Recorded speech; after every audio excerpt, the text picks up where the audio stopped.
Hey, yo, it's Dominic D'Angelo, and it is a Wednesday. So, you know what that means. It's time to do a little rumor and innuendo. Did I just say rumor and innuendo? But either way, I'm by myself today, and Robert is out on assignment, and it's an important assignment too.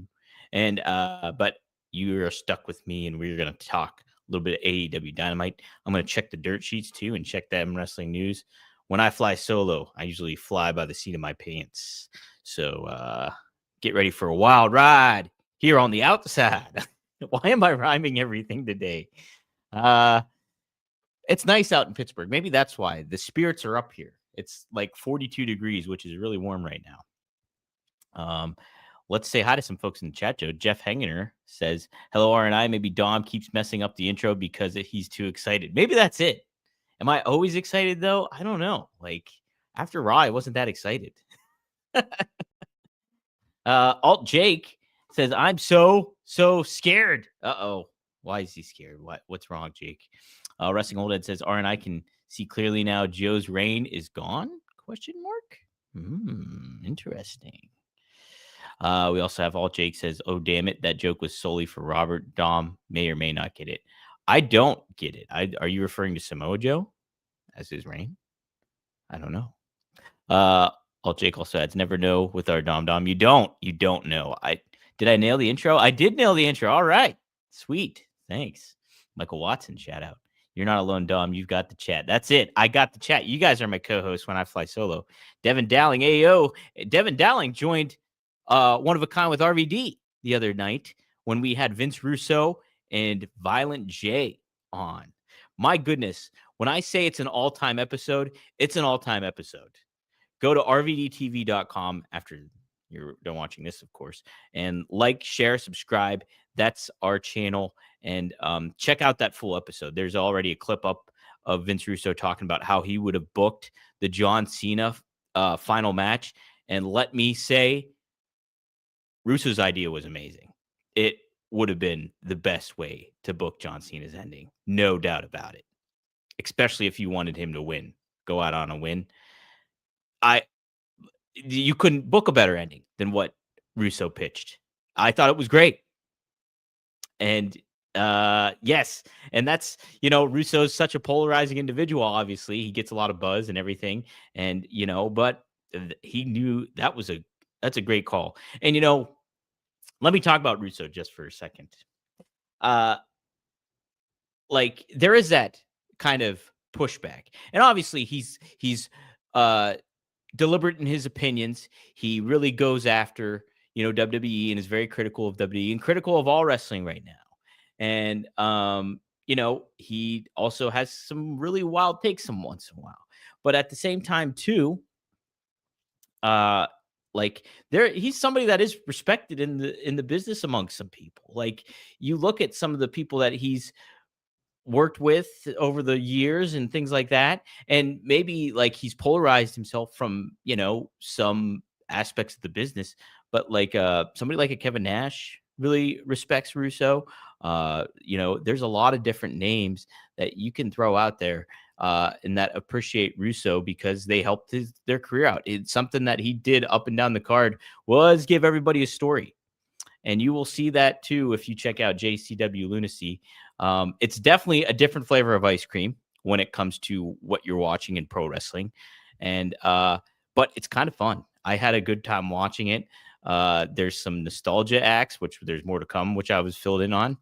And then you mix it with some of these unexpected wild characters, and I'm intrigued to see where this goes. It airs I know I'm like shamelessly plugging it all, but all Jake's making some comments in here too. But but it's every Thursday on the Psychopathic Records YouTube channel, which is the ICP channel.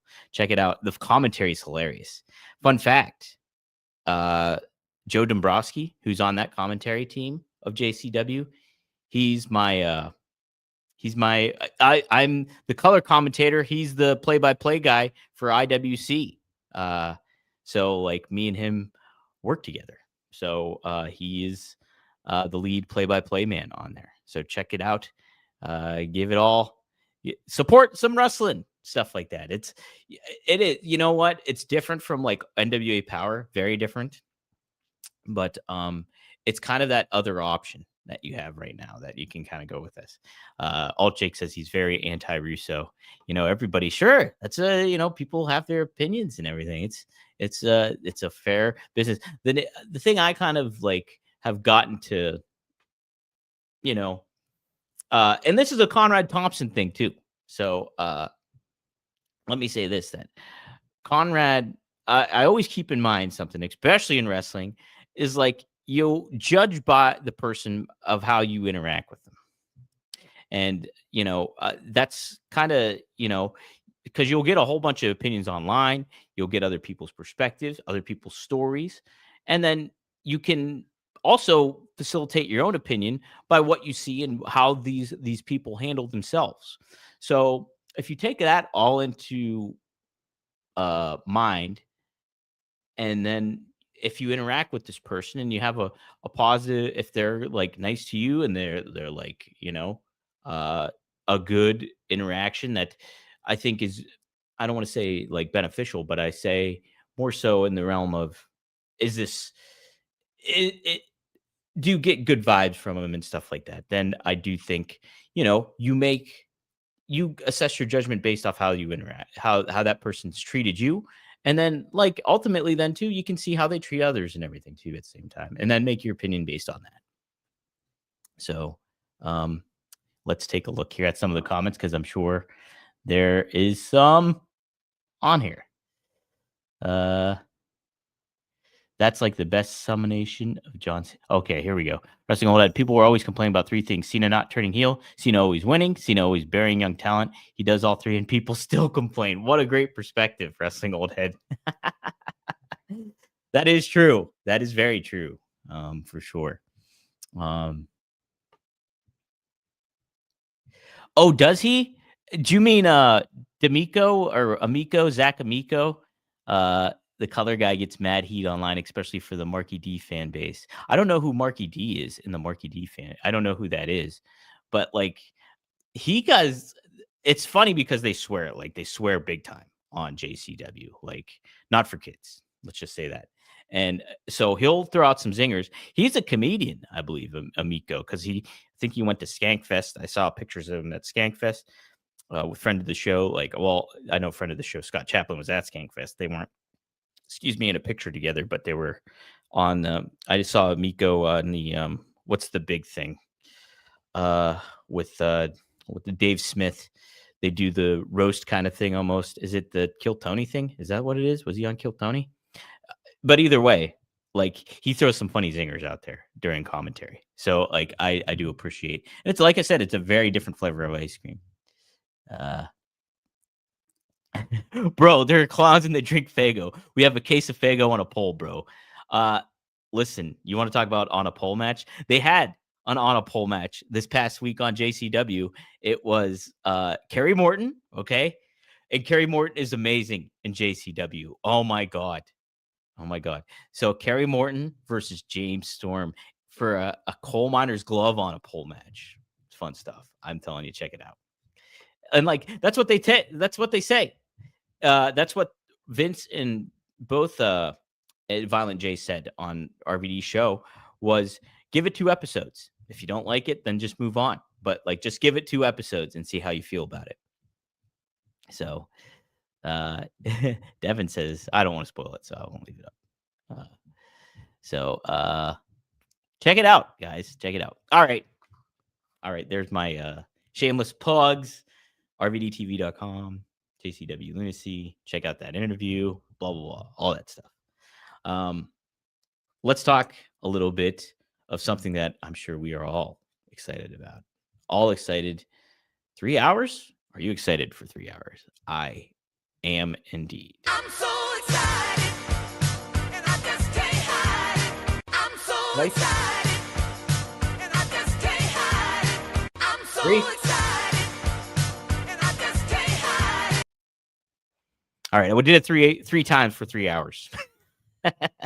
3 hours tonight, everyone. Are you ready for more wrestling? Look, I had zero clue that this was going on in AEW. I had zero clue that they had 3 hours and it was AEW Holiday Bash. Completely did hit me out of the middle of nowhere. Let me say that Holiday Bash will always be in my mind as a pro wrestling uh, person in the pro wrestling world from a working standpoint, because it provided a very pivotal moment for me. And in not a good way. And it has nothing to do with AEW in itself, but AEW Holiday Bash, that term shifted my mindset on something very big. That's all I'm going to say, because that's kind of it. Maybe you can piece some of it together if you look at my where I've worked in the past, but it completely pivoted. I don't think anybody's going to be able to put that together, but let's just say Holiday Bash, that term, really changed my thought process on certain things. And nothing to do with AEW. Let me just add that again. I think a hard pass on the third hour is that's what everybody feels. Oh, Jake, it's just like, oh, this is the collision aspect of it all. Well, it's not that important, and that's a shame. That's a shame, because it just shows how much the momentum has kind of slowed down with AEW. But you know what? Let's pull up the card here. And my goodness, is it a card indeed? There's a lot on tap for tonight for All Elite Wrestling. Man, they did like the huge graphic. Maybe I can just put the graphic up. Hold on. If you guys bear with me here, I will do the due diligence like I probably should have before the show, to put the graphic up so everybody can enjoy this 3-hour card that we have upcoming. All right. Making the process here. Present or invite an image file. Boom. Look at this. Let's try this out here and see how this visual appears. Adding to the stage. Boom. Look at this. All right. Can we do another? Let's see if I can make this different presentable. Boom. That doesn't do anything. All right. We'll just go with what we had, which was this. And then add to the stage. Oh my God. What's going on? All right. Here we go. Look, let's take a look here. We'll start with the contract signing. Samoa Joe, Swerve Strickland, and Hangman Page. They're getting ready to put the name on the dotted lines, the names on the dotted lines. And man, it just makes you think that At World's End is 10 days away. That's it. And so now we're doing a contract signing. This match is coming into fruition. This is like the forgotten pay-per-view for AEW. This is like, I would just remove this completely from your Rolodex. Like, just get it out, because you're in such a chaotic time for people. Like, it's Christmas, 2 days after Christmas. Like, you might rope in some. It would be one thing if you are like a huge company, but this is like it's just not. It's not a fit for you. This pay-per-view, it just isn't. It just seems like, oh my God, we got to do something for At World's End. Let's piece this and this together. And this kind of what that feels like. We've seen Hangman and Swerve. Obviously, they have a historic rivalry in AEW. And then, yes, we've seen Joe go up against Hangman several times on an occasion. So this three-way just seems like it's thrown together. I don't know what they're necessarily going to do with it all. But here, we'll answer this important question real quick, though. Devin Dowling does ask, random question, off topic, but crunchy or smooth peanut butter? I'm a smooth peanut butter guy.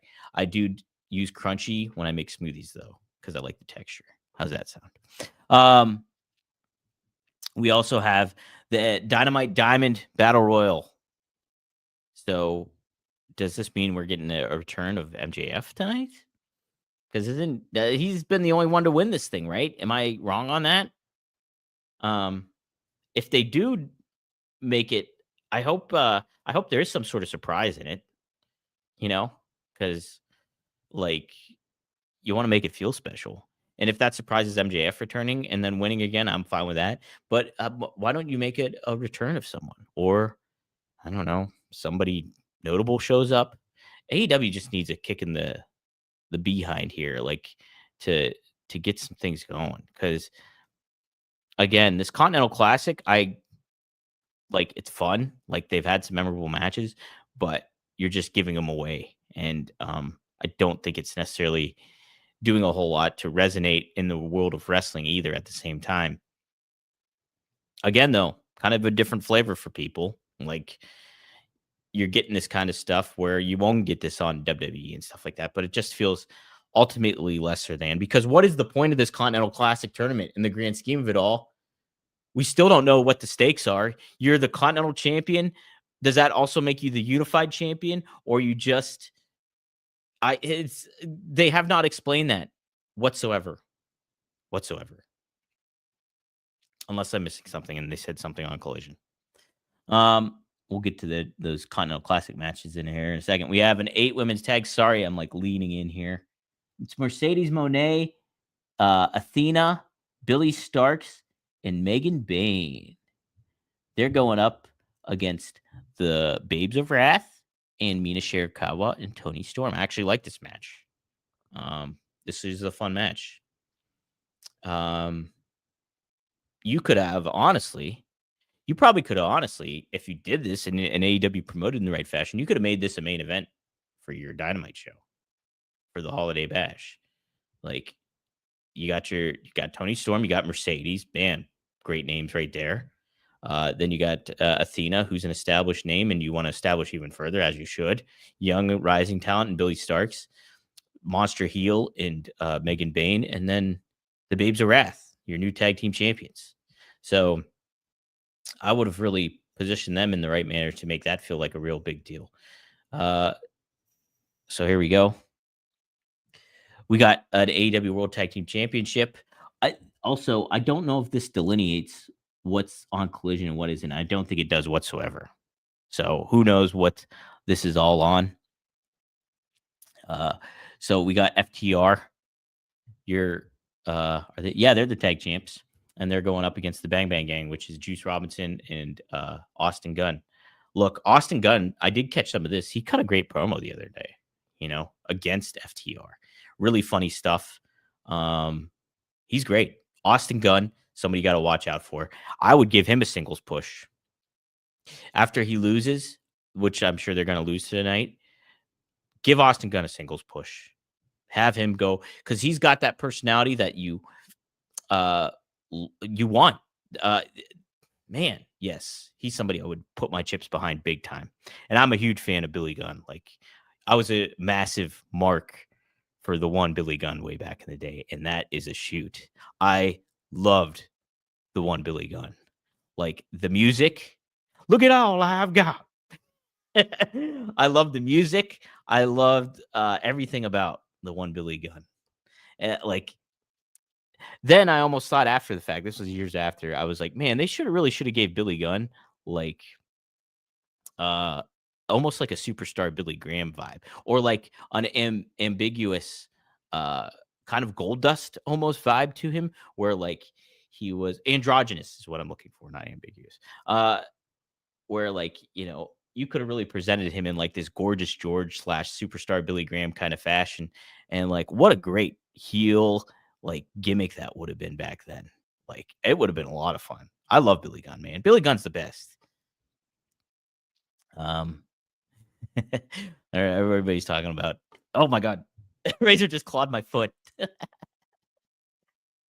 Oh, well, yeah. Jeff Henniger says that was Billy and Chuck. Kind of.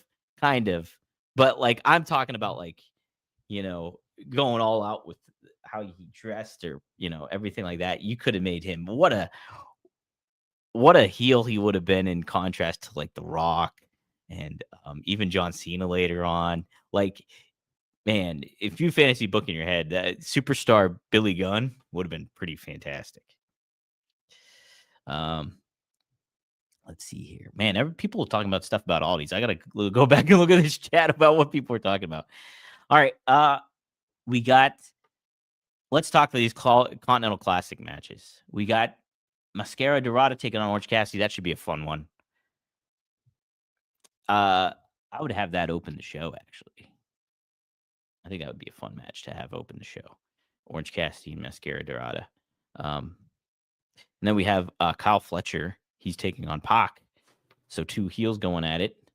Again, yeah, I don't know. Like, who do you put in that to win that match? That's the thing. I'm assuming that Fletcher gets the comeback victory after losing to Mike Bailey, but like Pac is somebody I think you should really kind of utilize too. He's been getting some bad breaks, and that's like from injury standpoint and visa standpoints or whatever. But like you're introducing him back, and he's just kind of like you don't want him to be Death Rider fodder. You want to be a much above that. And so like this is kind of a situation that you run into when you do these continental round robin tournaments. Sure you have some fun stuff going on, but where do you go from this? I hope there's some storyline developments going into play, more with Death Rider stuff and everything, where it's just like, are these guys breaking up finally? Can we get something going here? Like, please make something happen. Please, for the love of God. Speaking of, we have John Moxley going up against Roderick Strong. I would just have John Moxley continue to lose. And just make something out of this. He cut that babyface promo last week about like, oh, I'm I'm behind on the game. I must win, all that kind of thing. So maybe this is perpetuates him to win finally. But what's the story going on here? It's just like, where are we at? Where are we at with all this? Please make that the Christmas present to all of us, is ending this Death Riders BS.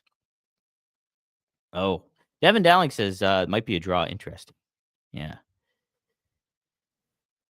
Billy's awesome, not as a single. No. Oh, man. Billy was awesome as a single. I remember absolutely loving that. What were they called? The figures that they made back then. They were like the Titantron figures, I believe, was what they were labeled. I remember being so pumped to find the one Billy Gunn figures. I bought both figures they made of him as the one Billy Gunn. He had like pink trunks on, and then he had like blue trunks on. I got both versions because I loved the one Billy Gunn, baby. He was great. All right. Then the main event, we have the Elite. That's the Young Bucks and Kenny Omega. They're going up against Okada, Takeshita, and Hechicero. So the Don Callis family. Probably going to get some big developments here when it comes to Takeshita and Okada here. So that should be, again, I think this will be a fun match. Here's the thing that I don't think I got to say last week when we previewed and reviewed Dynamite was AEW really has to put more of a focus on the Young Bucks and Kenny Omega. Like that they, whether, Robert likes them or not, or whether, some of your fan base, the Cornette fan base and stuff like that. And I don't mean to label it in that manner, but like if a certain demographic if you will, does not like them, it should not matter. You make them your primary, one of your primary acts. They just feel like underutilized. Like, man, maybe that's by their own volition. Like, but look, there's some of your top stars, and you have to really position them in that right manner because it's just sure, and the graphics an indicator, like they're at the top of the graphic, so yeah, they are. But it's just like they just seem like an afterthought. It's just like, it's you want that to feel like a major storyline because these were your major stars when your company first launched. And now they're just part of the show, just like everybody is. Yeah. Devin puts it right here. They are the E in AEW. You know what? That's kind of funny because if you remove the E, it's just all wrestling. And that's what AEW has really turned into, for better or for worse. So like you just gotta embrace and make them be in main event storylines. Wrestling Old Head says, I'm with Dom, sadly. LOL. I liked Billy Gunn. He sells good and is a natural douchebag. He just got saddled with goofy gimmicks, so he never got the credibility, but he's a funny guy, so I can see why. Yeah, I just think there have been so much you could have done with Billy Gunn back in the day. Like big time, big time. Look at this. See, Sebastian says it too here. Let's see. And yeah, speaking of Eddie Kingston, there's no sign of Eddie Kingston. I understand he just lost, but it's just like flavor of the week. Then he loses, or then she loses, whoever it may be. And now we move on. But Sebastian says, I didn't even bother watching last week because I didn't care about Joe and Kingston. That's a shame because, like, Kingston is great and Joe is great. Why not cultivate some of this stuff? I understand that Eddie cut some great promos on Collision, but again, it's Collision. It's Collision. It just shows the lack of where your priorities should be in AEW. And I understand that Tony Khan is the main booker, and this is the kind of wrestling he likes. So that's what's going to happen on there. We saw that with Vince McMahon. You saw the kind of wrestling he liked, and it was not for everybody. And Tony Khan is not, sadly, not booking for a wider audience. Again, WWE, I think, continues to make some big missteps. When I think I talked about this last night, and Robert and I talked about it yesterday on the show because I did a live thing on Studio One Sports. By the way, go to Studio One Sports, type that in on your YouTube, and subscribe to that channel. That's my new channel. But I did a live 20-minute thing where I talked about Gunther's promo and how it just was not a good follow-up for what happened on at Saturday Night's Main Event for Cena retiring. It just did not.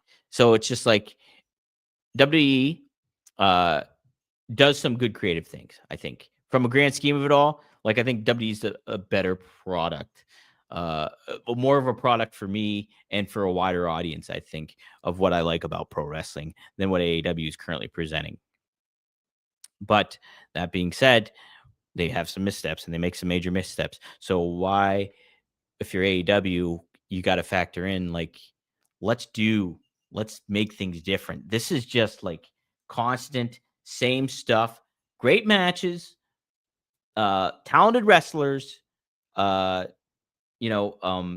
think overall good presentation too. Like I don't mind AEW's presentation, but like pivot, do some different things. Like this is AEW's opportunity to kind of like, let's really hone in on stuff and let's do something that is different. So I don't know. I don't know where I'm going with that, but that's kind of my thoughts on all that stuff.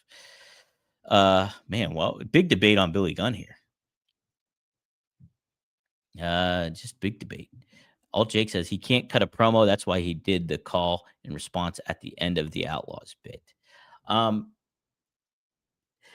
think there's a lane where Billy, I think you could have certainly gave Billy another mouthpiece. Like, him and Road Dogg. Road Dogg was the promo guy for sure, undoubtedly, right? And him being a part of DX was cool too. I don't think DX, the Mr. Ass gimmick and, badass Billy Gunn, I thought that was an awesome gimmick, but like when you move on and you want to give somebody a singles push and stuff like that, like I would have tried to find somebody that really could have been like, what if you paired him with, like, I'm just throwing this name out here, like a Trish Stratus, Trish was not an Ultimate promo too at the time, I guess, but like, I'm just trying to think of some other names that you could really help maybe elevate him and that person. I keep thinking of a valet that you could maybe have used, or like a diva at the time, like a Stacy Keibler. That was Stacy a good promo though? I don't know. And I know, yeah, Mickey James wasn't around. She would have been perfect at the time, but she just was not in the mix at that point in time. But trying to think of who was a good women's promo back then in the day, and it was hard to kind of get a gauge for, because there wasn't like the women didn't have that kind of opportunity to get behind the microphone as much, back then.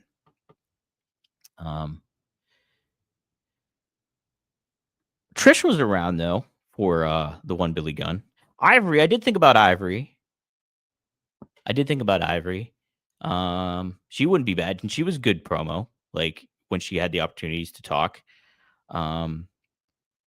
trying to think who else. Geez, if anybody has a good name from a women's talent, and hey, I'll throw this pitch out here too. It doesn't have to be anybody. If it was somebody in WCW, like at the time, that you could have moved over and gave, like that would have been pretty nice.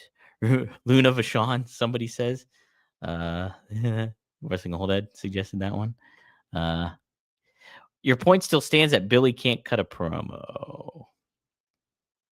Maybe, yeah, but I don't know. I think there could have been some more work with it. I think there, to an extent, there might have been something where it's just like, hey, you have The Rock, you have Austin, you have all these guys that can talk. I'm sure there wasn't a lot of like development when it comes to people on their mic work. It was a sink or swim kind of every man for themselves, maybe environment that goes on there. Linda, I don't know about Linda. Linda, ooh, you want to talk about who can't cut a promo? Linda McMahon. Who? Yeah, she was not great. Stephanie. What about Stephanie? Stephanie and Billy Gunn. Hey, see, like Wrestling Holiday just said that too. Billy with Stephanie McMahon. That would have been great. Yeah, they would have been really awesome. Could you imagine if you turn Triple H baby face and then you have this this flamboyant superstar Billy Gunn going. But I can't believe I'm fantasy booking. I've seriously thought about this angle for a long time. Like, could you get what they could have done with Billy Gunn in WWE? And now we're booking it right on the show right now. But yeah, that would have been great stuff. I would have been A for that, all for that. That's exactly it. He could have. Wrestling Old Ed said Billy would have had to turn into a rack man. Yes. A Melons man. Mr. Melons, Billy Gunn. Mr. Melons. Oh man. That sounds like a side character that they could have, like, if I'm trying to think of somebody. If Harvey Whippleman was around, he would have been called Mr. Melons and followed them, Steph and Billy around. Oh my gosh, booking this in the Attitude Era would have been something. Jeez. Let's check the dirt sheets real quick before I close this out. We'll go to SEScoops.com, which we're live on their X account. Check out SEScoops.com. I'll give them a plug. They updated their website. It looks really nice. See if there's anything intriguing here that I want to talk about.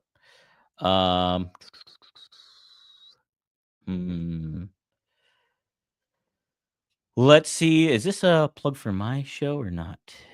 Reading about what RVD had to say. I know Rob was just on TMZ, so I'm seeing if that was oh no, this is probably dang it. Oh, Rob said, what did he said? Okay, so this is what Rob had to say about the John Cena finish. Rob kind of talked about this too on the show that we did too, but Rob said he expected it, I guess. I was just kind of bummed it was over and so final at that moment. There's no going back. They rang the bell. The match is over. It's just like, it's coming, but it didn't make that moment any more enjoyable or whatever. I just was kind of disappointed because I would have liked it to go another 20 minutes. I was having fun. Otherwise, I kind of expected it to happen. So yeah, Rob, having that wrestling mind, kind of knows how all that thing works and like doing the favor for somebody else and everything. But listen, that final 10 or 15 minutes, however long that sleeper hold session was fascinating, captivating pro wrestling. I just think John Cena should have broke out of it and then got the win. I just don't think the return on investment of having Cena lose is going to be a good return on investment. I just don't. And I think the Gunther promo and what they did after the fact was an early indication of that. And like Sebastian says, I like that Cena tapped. An argument can absolutely be made, in that realm. I just think it should have been done differently. It wasn't like, if you're the live crowd there, you don't really get a good look at it. And then on top of it too, though, I don't know. The artistic standpoint, I completely get. And I think from like John Cena as a wrestling artist, if you will, and doing what I completely appreciate the creativeness of that. and maybe what the symbolism and the metaphorical figurative standpoint of all would have been great, is great, but in the grand scheme of it being good business, I don't necessarily think it was the right move to make. So from the artist standpoint, I think it's super cool because if you didn't see, and I talked about this yesterday too on my other show, but Cena shared that on Instagram, that picture, that infamous picture of Obi-Wan Kenobi smiling right before Darth Vader ends him. And that was cool. Like that makes sense, right? If you're thinking from the John Cena aspect of things, like I'm gone, now it's your turn. Whose turn is it though? Whose turn is it? Is he talking to the fans? Is he referring to somebody else? That's the thing. Obi-Wan was looking at Luke Skywalker when that happened. John Cena wasn't looking at anybody in particular because there's no big baby face in that looking at Darth Vader ending him. You know what I mean? So that's what's missing from this element all. That's what's missing for this payoff. John Cena's gone. Who's next? Who's the big person coming through? And it needs to be a fresh new face. And you can make a case for like a Jacob Fatu, or you can make a case for a Braun Breaker to turn babyface, and it'd be him to carry the company in a babyface manner in a new way. But I don't think this really pays off. Sebastian says he likes the mystery. Well, I can understand liking the mystery of it all, but like there's nobody to be excited for. It would be one thing to enjoy the mystery if you had people on the rise. Like if you thought about like, and I know I'm going back to a very, very hot time in pro wrestling. And so like there was a lot of name stars, but you thought about all the possibilities maybe for like, excuse me, The Rock when he was with the Nation of Domination. You had DX, you had Ken Shamrock, you had let me try to think of some other names too at that time that were kind of on the rise at certain points. I think like people, and this is kind of weird, but like I remember always being optimistic for a lot of names that were really intriguing and fun. Like even like somebody like and I know he's a polarizing name nowadays, big time, but Val Venus, like or like the Godfather. What's next for some of these guys that are on the lower or mid card area? Are they going to be on the rise too at some point? Like there's that like who's going to be the next to step up and get into that position? And so I guess a great name too at that, actually a perfect name, geez, would be RVD. Like, imagine how excited everybody was when RVD showed up with the WCW ECW invasion, and he was as a heel, but people still loved RVD. Like, so there was optimism and there was potential for names to show up and make their own kind of impact. John Cena's smiling, tapping out, looking at no one in particular, though. And that's where he left us. And that's the sad of it all. That's the sadness of it all and the bummer of it all, because John Cena's gone. Like, Randy Orton's, obviously in his twilight of a career, and AJ Styles, obviously. CM Punk is mid 40s. So he's on the tail end of everything, wrapping up at some point or another. Cody Rhodes is currently the present, but that's not lasting. And his title run right now is not packing a punch as much as it should be. So I think that is where I'm at with all that stuff. So I guess that'll do it for me today. Let's take a look at some of your chats here. What people are saying. I don't want to. Let's see. Didn't Orton Hogan put over Lesnar. Hogan tapped out to Angle. So I do think, yeah, no, maybe he didn't put over Orton, but I think kind of that story was Orton was the legend killer, and maybe he didn't beat Hogan. I wasn't watching wrestling at that time. I was thick in the action of college, so like it wasn't on my radar as much. I mean, I took some exceptions for like one night stand and stuff like that, but ultimately I kept light tabs on wrestling at the time, so I don't know all the ins and outs of like from basically 03 to 2008. I was kind of out of wrestling for that amount of time. I know, and like Sebastian here is talking about, like, you're supposed to put somebody over, especially if you're old. You're supposed to make the future stars, not just by bearing the hot heels. I just think Cena winning, you would have put over other people. He still would have put over. Think about Dom Mysterio. Robert has said this several times on this show. If John Cena beat Gunther, the last person to beat John Cena would have been Dom Mysterio. And imagine the chip on his shoulder that Dom would have moving forward for the rest of his career. I was the last person to defeat John Cena. And just by that, you put heat on a big on a name that's on the rise. Is Dom. No, I Dom has that attitude where what's likable about him is like this like laissez-faire kind of attitude. So like I don't know if he would fit that John Cena position moving forward as the face of the company, but man, he's a big factor of it all too. So I'm just thinking in the moment here. Gunther did not Gunther got great heat, I think, for what he did, but I just don't think it's gonna last. And I don't think it's think I said this yesterday. I think like a more memorable promo. There was a more memorable promo on that episode of Raw than that Gunther promo, and that was CM Punk with Braun Breaker. So it's just like who is going to step up here? Who's going to step up here? Is it? So Kami also adds that it was obvious he was going to tap. I don't know. I don't think it was. Like I think they made it, and like I think this adds to the effectiveness of the match and even the outcome. That like I was kind of pretty confident. I was like, Cena's gonna get out of it. Like this has been a fascinating 10 minutes of him being in this sleeper hold, and what quality thing, what a pop and reaction he's gonna get when he powers up Gunther, hits him with the FU or the attitude adjustment, and we get the 1, 2, 3. So I don't think it was obvious. It just was really flat. The air was let out of the room. So, okay, so Jeff Hanger provides clarity. Hogan beat Randy at SummerSlam that year. So SummerSlam of 2006. Yeah, that's what I remembered too. I remember seeing the RKO onto the trunk of the car. I remember that for sure. So, that should do it, I think.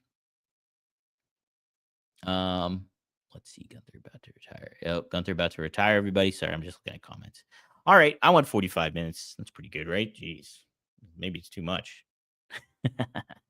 Somebody was trashing me on my other show that I did. I did the live reaction or a live show late yesterday talking about the Gunther promo.